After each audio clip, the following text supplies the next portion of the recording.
I wish I had not waited 14 years. Somebody said if you want to lose something, lose money. You can get that back. 8 out of 10 millionaires have been financially bankrupt. Walt Disney filed bankruptcy 7 times and had 2 nervous breakdowns. But don't lose time. There were 14 years I sat on the sideline. 14 years I said, I don't have an investor in me like Tony Robbins. 14 years that said, I don't have an MBA or a PhD, and I can't compete with these guys. I have the complexion of rejection.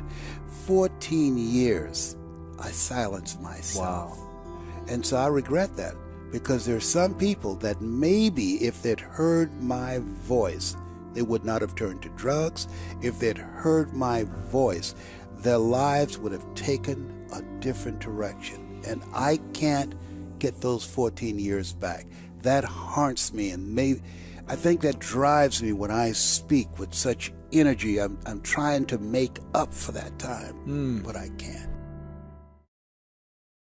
A time of great uncertainty and a time of change that's taking place around the world, and a time when people are feeling a great deal of anxiety and fear and reservations about the future, at a time when people are going to work and don't know whether or not they will have a job when they get off, and not necessarily because of their performance, but because of what's happening in the economy. At a time when there are challenges, more so than ever before, in personal relationships. We look at what's happening on the crime level and what's happening with our youth. That many times I'm sure that we've all taken time just to stop and reflect. Many times when we hear what's happening in the news or read the newspapers, where's all of this leading to? What's going on here? And so I think that now more than ever, we must begin to look at what are the things that we can do that would put us on some firm footing in life, that will enable us to do some things and use some powers that we have, that many of us go through life never ever discovering that we have those things going for us. And part of that, I believe, is knowing what it is your life worth. What is it that gives your life a sense of meaning and purpose? Because once you find that, it puts you in your power place. See, if you know what your life work is, I encourage you to start working on it. If you can't do it all at one time, do just a little bit of it. And if you don't know what it is that you showed up to do, if you don't know why you're here, I encourage you to find out what your purpose is here. What is the meaning of your life? What will be different? Have you ever asked yourself that question? I've done that. I remember coming from a friend of mine's funeral, and I was reflecting on how much time I had left.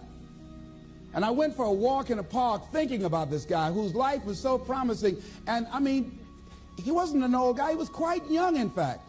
And I thought about all of the things that he said he was going to do, and he never got a chance to do those things.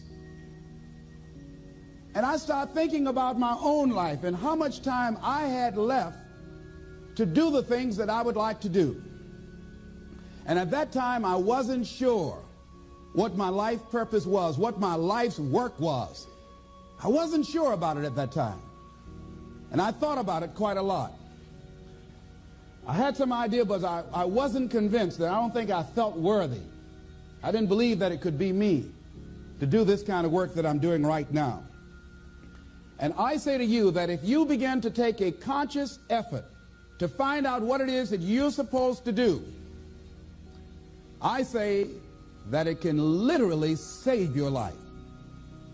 I said that it can literally save your life. I was telling a group of people of a study that was conducted. Dr. Larry Darcy, who wrote a book called Recovering the Soul, he said, human beings are the only living species that has achieved the dubious distinction of dying or having a stroke or a heart attack on a certain day. If you ask most people, what would you say the primary cause of why people will have a heart attack or stroke? Many people will say, well, because they smoke cigarettes, or because of high cholesterol, or because of stress, or because of obesity, and all of those things are contributing factors. But ladies and gentlemen, more heart attacks take place in this country on Monday morning between 8 and 9 a.m. That's when the majority of people who have their first heart attacks have them. 85% of the American public, according to recent studies, are going to jobs that they hate, working on jobs that do not challenge them. They get sick thinking about going. Migraine headaches. After the Sunday afternoon football game or 60 Minutes, the anxiety began to build. And come Monday morning, they drop dead of a broken heart. Some of you ought to think about not going to work on Monday.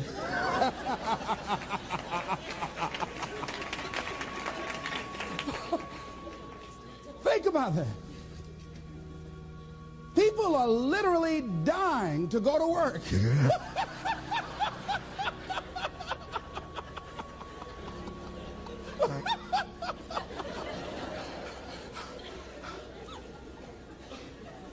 Because, see, when you go to a job and you already know how far you can go, you can already see that proverbial glass ceiling.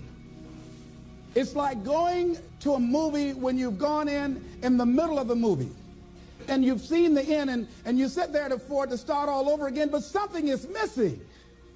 You know what the outcome is going to be. You can't get excited about going through that movie all over again. Am I correct? See, when you're going someplace and you already know how much you're going to make, you already know how far you can go, you're in a dead-end position. It erodes your self-esteem. It lowers your sense of yourself. It creates an inner turmoil. It creates an emptiness in you. So I say that your life is worth finding what it is that you're supposed to do. And I'm not saying quit your job. I'm saying find it and do just a little bit of it. When I wanted to become involved in speaking, I started just learning quotes, listening to other people's tapes, going to seminars, going to workshops, asking other people to help me. Just start working at it just a little bit, but do find out what your work is and hold on to it and don't let your dream go. Don't let it go. See, and here's something else I want you to begin to look at. Why is it that most people don't pursue their dreams or don't do better than what they're doing if they're capable of doing it? I think that many of us don't go the next step because we don't know what to do yet. And I say that the reason that we don't even explore the possibility of what to do is because subconsciously we don't believe that it can happen for us, and we don't believe that we deserve it. So here's what I'm suggesting. How much time do you spend working on you? How much time do you spend every day working on your dream? In the last 90 days, how many books have you read? In the last year, what new skill or knowledge have you acquired? What kind of investment have you made in you? So I'm saying that as you begin to look at where you want to go, if you want to make it today, and things are changing so fast, you have to literally run to stand still. I'm saying that you've got to make some conscious effort to begin to work to develop you. Here's something else. Most people are not living their dreams because of fear, ladies and gentlemen. I was in Columbus, Ohio yesterday speaking for a particular Ohio department. A young lady named Karen who greeted me, who organized the event. Very talented, very skillful. And she was talking about she wanted to become involved in the consulting business. I said, why aren't you doing it? I said, you have the abilities. I said, you're not here because they like you. You're here because you're doing the job. You're making things happen. And she came up with all kind of ideas, but finally she said, I guess I can't see myself doing it. I guess I'm afraid. Fear, limited vision, and lack of self-esteem is what keep most people doing things they don't want to do. Flew from Columbus, Ohio to Denver, Colorado to a major communications company. And the person that picked me up at the airport told me about the fact that the company was planning on having a major downsizing. And they offered some of the employees there an early retirement, and some of them will earn as much as $300,000. And they said, this is the last time that you can take this offer. If you don't do it when we have the downsizing, you might be among those who will lose their jobs, and all you will get is your severance pay. And only 50% of the people who were eligible to take the $300,000 took it. The others were afraid to take a chance on themselves. The others couldn't see themselves beyond that company. They couldn't see life after that company. The same reason that people stay in relationships where they're abused or they're unhappy or it's unfulfilling. They can't see themselves beyond that relationship. They can't see themselves enjoying life without that person. They think that this is all that they can do. The same reason that people get stuck at a certain level in life. They can't see things being better for them. And they think that this is it and this is all they deserve. This is all they've ever seen. It's been passed on to them. And they think that this is it for them. Oh, no. I was looking what Dr. Blanton, Smiley Blanton, who is a colleague of Dr. Norman Vincent Peale, what he said about fear. He said, fear is the most subtle and destructive of all human diseases. Ladies and gentlemen, fear kills dreams. Fear kills hope. Fear put people in the hospital. Fear can age you. Fear, ladies and gentlemen, can hold you back from doing something that you know within yourself that you're capable of doing, but it will paralyze you. And it seemed like you're in a hypnotic spell. And I ask you a question, what is the benefit? What's the benefit of allowing fear to hold you back? What's the benefit of giving up on yourself, of not stepping out on life and taking life on? What is the benefit for you? What's the plus in that? It's one of the things I had to ask myself. So I didn't want to make any mistakes. I wanted everybody to like me. I wanted to be perfect the first time I did something. It's not going to happen. You're going to make some mistakes. You're going to hurt some folks' feelings. You're going to create some enemies whenever you decide that you want to begin to take life on. You've got to ask yourself, how long am I going to allow this to hold me back? I like what Zig Ziglar says. He said, fear is false evidence appearing real. That is an illusion that we create in our mind. It is a state of mind that can be changed. So let's look at how we can begin to take some steps to restructure that fear, to begin to expand our visions of ourselves, to begin to increase our self-esteem. Webster said that self-esteem means confidence and satisfaction in oneself. Look at your life right now. Whatever you've done up to this point in time, your life is working. Whatever you have produced, it came out of you as a result of the kind of person that you have become. It's a result of your choices. It's a result of your consciousness. Now you have to ask yourself, are you satisfied with what you have produced? Is this what you want? Would you like for things to be better than this? Do you believe that you deserve better than this? Or are you content? This is it. You don't have to do anything else. That you've already resigned yourself in life and say, well, I'm happy. I'm not starving like the people in Calcutta. Are you allowing yourself to get off the hook like that? Or do you believe somewhere in the back of your mind or in your heart that there's some other great work for you to do? There's something else that life has for you. And that's why you're here. How do we handle this fear factor? How do we increase our self-esteem? You have to begin to fortify yourself. How do we do that? I believe that you have to begin to consciously monitor your inner conversation and start talking to yourself. Start building yourself up. Sometimes the only good things you will hear about you are the things that you say to you.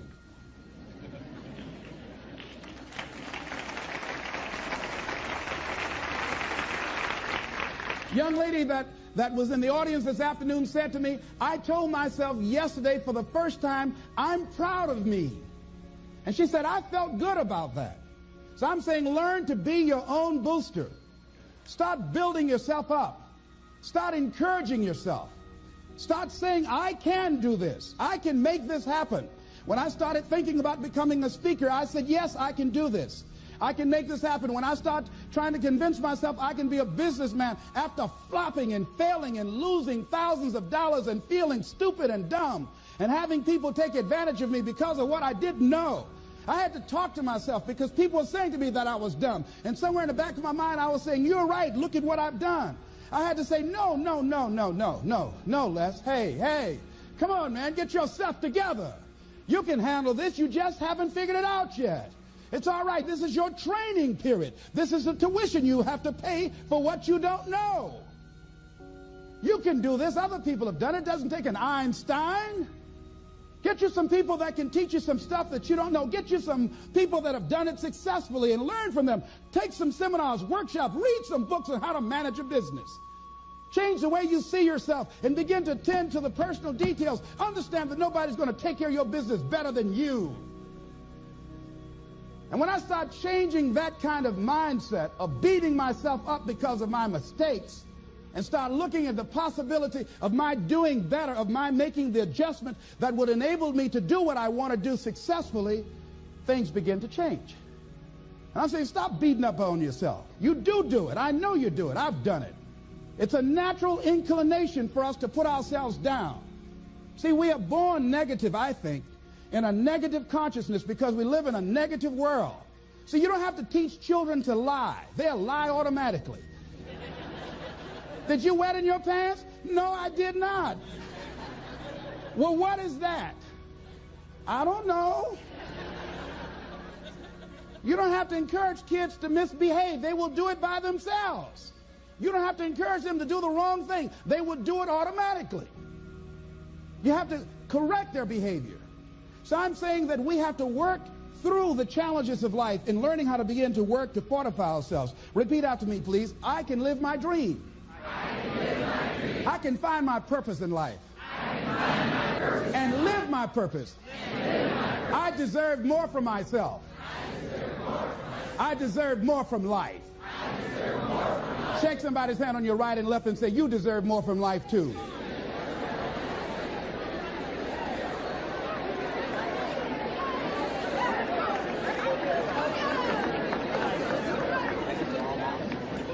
Here's some other things, ladies and gentlemen. Begin to guard your mind against negative programming, like turn off the television. Don't watch the news. Don't watch it. I think that more people have a sense of hopelessness and anxiety about life. If you look at the news, you cannot feel good looking at the news. You'll be scared to death. You're scared to go to sleep. I mean, it turns your power down. You've got to be conscious of that. Don't pick up the newspaper and read it. No. Just try this. Just experiment with yourself. Now, if your job depends upon you knowing certain things, let somebody tell you just about those things. But start filtering the stuff you allow to come in your mind. You know that song you used to have? Say, don't let nobody bring you no bad news. I tell my staff, look here, don't tell me any bad news while I'm on the road. Let me handle it tomorrow. I don't like anybody to tell me any bad news at night before I go to sleep. I can't do anything about it anyhow. Why let me go to sleep with that on my consciousness? No, and my staff, they know that. Say, let it wait till tomorrow. And I have a period of time. Tell me bad news between 10 o'clock and 12 noon. After I prayed and meditated and read my books, I'm fortified, I'm ready to handle it. I deal with it, and then I'm out of there, and I'm going on to something else. So you've got to guard the kinds of things that you put in your mind. See, if you don't program your mind will be programmed because human beings are goal-oriented. That's why we die of broken hearts early. That's why we're running through life to early graves. We're going through life, ladies and gentlemen, and I think that Henry David Thoreau said that most men live in quiet desperation. Most of us go through life running scared.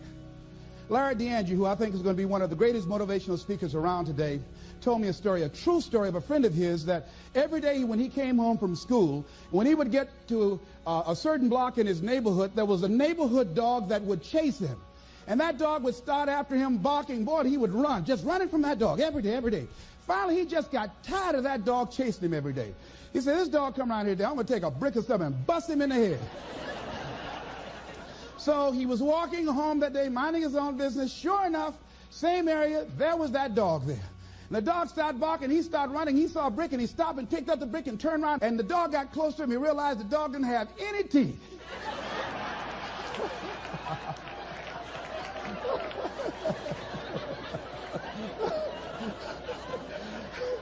He said he put the brick down and said, "Get on out my way." And ladies and gentlemen, all our lives, many of us go through life running from things that ain't got no teeth to do us any harm.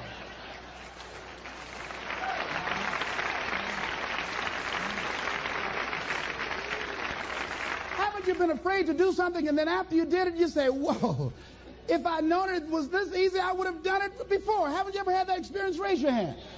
Absolutely. So we created this in our minds, false evidence appearing real. We made it real in our minds. That's why Churchill said there's nothing to fear but fear itself. That's the destructive monster. So turn off things that can contribute to your fear. Turn a deaf ear to people that all they can do is talk about how negative things are because they have bought into the consciousness of the world. Start attending workshops, seminars, listening to tapes on a daily basis to begin to recondition your mind, to retrain your thinking. Faith comes by what? Hearing and hearing and hearing. Listen to things that can empower you, that can enable you to create a new reality for yourself, in a new life for yourself. You might appear to be strange around most people. You know, most people think you're strange if you're happy today. People say, "How you doing?" I said, "Better than good." Whoa, what's wrong with him? Just go around smiling and watch people. Look at this. Is this a weird guy over here? Because most people don't smile. Watch them. Look at their faces in the morning. Here we go, another Monday morning. How you doing? Haven't had my coffee yet. Don't ask me. See, these people have not found their purpose in life. That's why they're grumpy. That's why they're miserable. That's why they're so negative. They're hurting and they want to hurt other people. So start practicing using programs for your mind. Seminars, books, workshops. Keep a journal. Record your thoughts. What's happening with you? Every day when you get up, have a journal near you. I use a Jack Boland journal so that I can write down my ideas. I keep it by my bed so I can write down my thoughts. See, ladies and gentlemen, we get 3 to 4 thoughts a year that if we would act on those thoughts, they could change our life. Don't say, "Well, I'll remember that." No, write that thought down. I got a thought today I wrote down. A friend of mine is in the hospital. His morale is low. They're talking about amputating his foot. He's got to feel very bad. So I said, you know, not only am I going to see him, but I can't be there with him all the time. I said, I'm going to create a tape for him that he can listen to that will heighten his level of morale.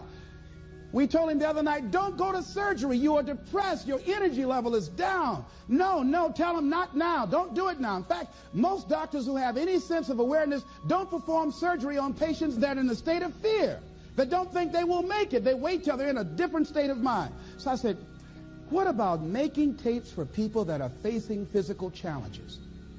I said, that's a good idea. All right?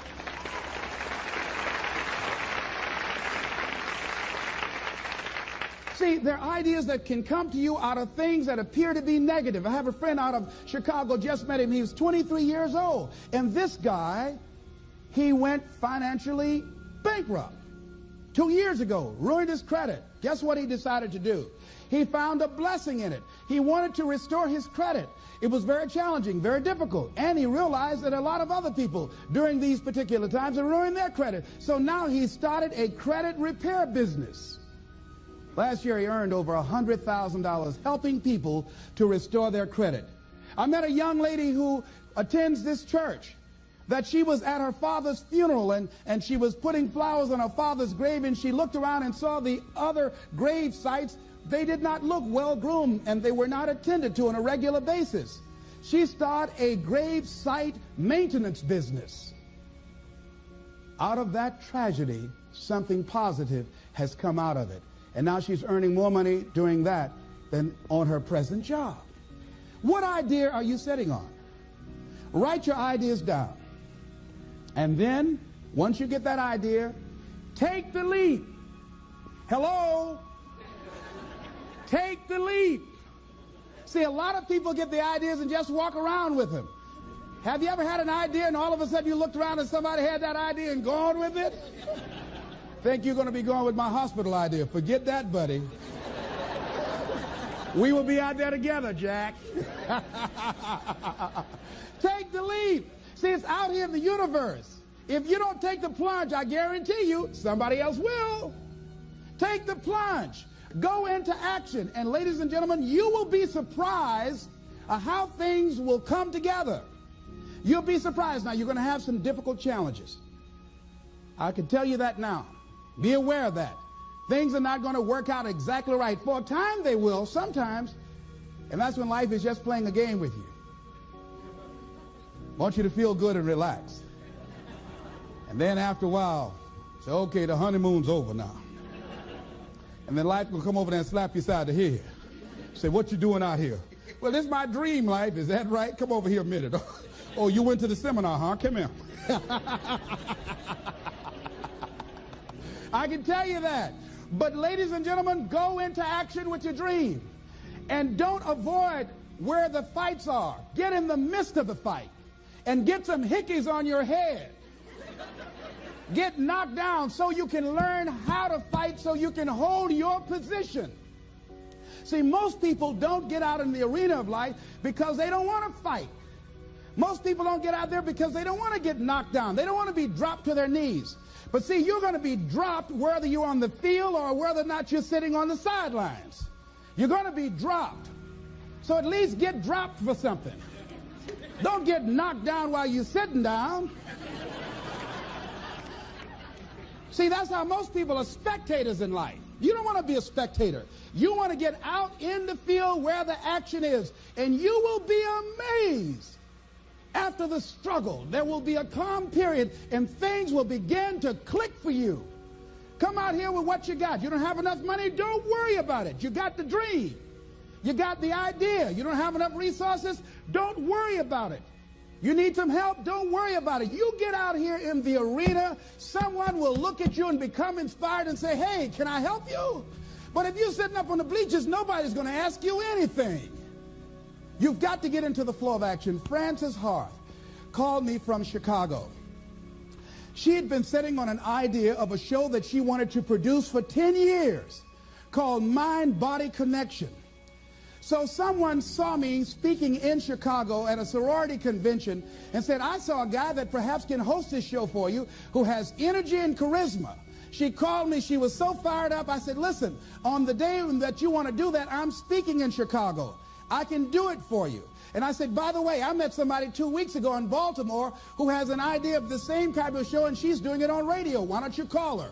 And then she called me back. Who else would you suggest? I said, well, I know Deepak Chopra. He wrote the book called Quantum Healing, and Bernie Siegel. Could you get his number? I tell you what, I have a friend named Jack Boland at the Church of the Day. He knows how to get in touch with him. Call him, and he will give you the number so you can get in touch with Bernie Siegel.